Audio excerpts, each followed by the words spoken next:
Welcome back to the YouTube channel, guys. We're going to Yimi Sport today to work on the engine.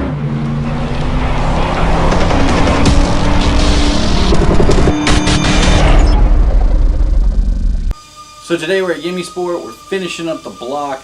Basically, we have a few more things to accomplish, like putting our oil pan on, putting a couple fittings together.